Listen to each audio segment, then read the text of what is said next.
एक और बड़े शहर को सुलगाने की साजिश रची गई है। ये शहर है देश की कमर्शियल कैपिटल मुंबई।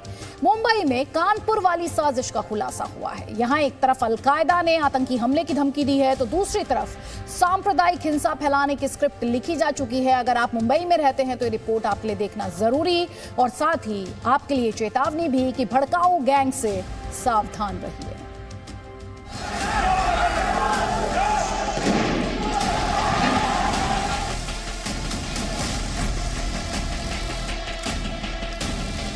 अभी कानपुर के गुनहगारों की धरपकड़ ही चल रही है।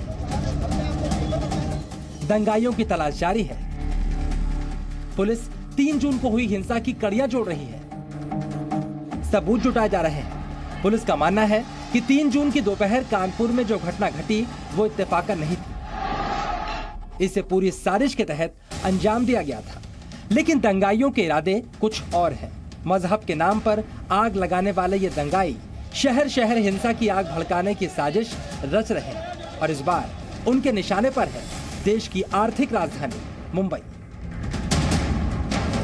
खुफिया सूत्रों की माने तो दंगाई कानपुर की ही तरह मुंबई में भी पत्थरबाजी वाली साजिश को अंजाम दे सकते हैं।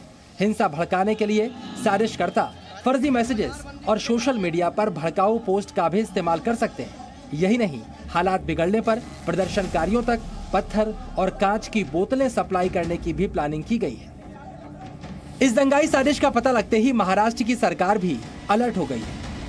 हम सारा सर्वे करेंगे और वो सर्वे के साथ जो भी सारे समाज के लोग हैं उनके साथ बातचीत भी करेंगे। लेकिन मुंबई पर सिर्फ दंगाइयों की ही नहीं, आतंकियों की भी नजर है। आतंकी संगठन अलकायदा ने मुंबई में फिदायीन हमलों की धमकी दी है।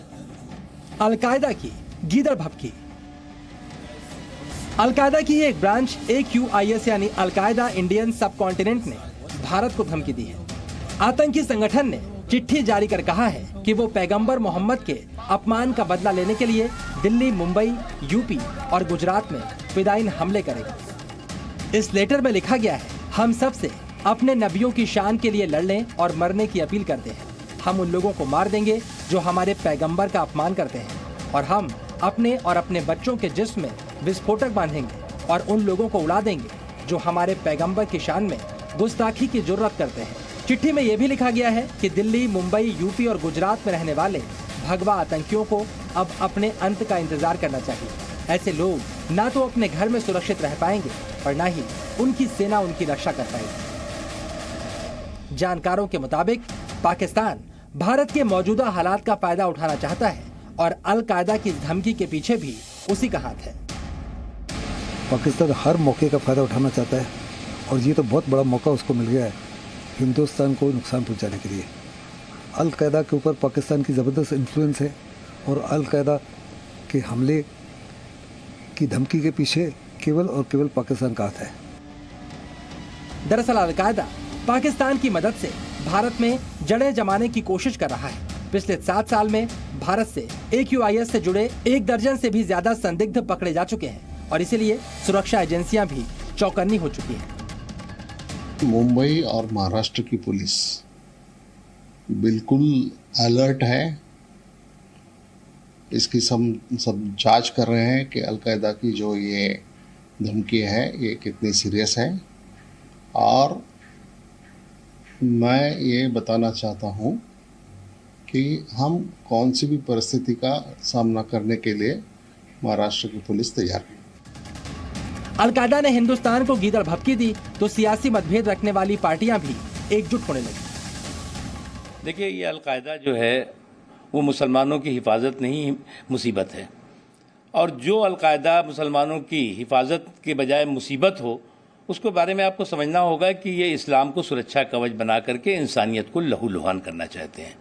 इस तरीके की धमकियां देते रहते हैं। भारत देश बहुत मजबूत है। किसी अलकायदा या किसी आतंकवादी संगठन की धमकी से हम लोग डरने वाले नहीं हैं। अलकायदा का यह प्रतिहिंसा, यह एंटी खुदा, एंटी इस्लाम और एंटी मोहम्मद साहब और एंटी मानवता रवैया है। साफ कर दिया गया कि हिंदुस्तान हर धर्म और उनसे जुड़ी आस्थाओं का सम्मान करता है, लेकिन अगर किसी ने भी देश की तरफ आंख उठाकर देखने की कोशिश की तो उसे नेस्तनाबूद कर दिया जाएगा, फिर चाहे वो गीदड़ भभकी देने वाला अलकायदा हो या कोई दूसरी ताकत। मुंबई से अश्विनी पांडे के साथ ब्यूरो रिपोर्ट, जी मीडिया।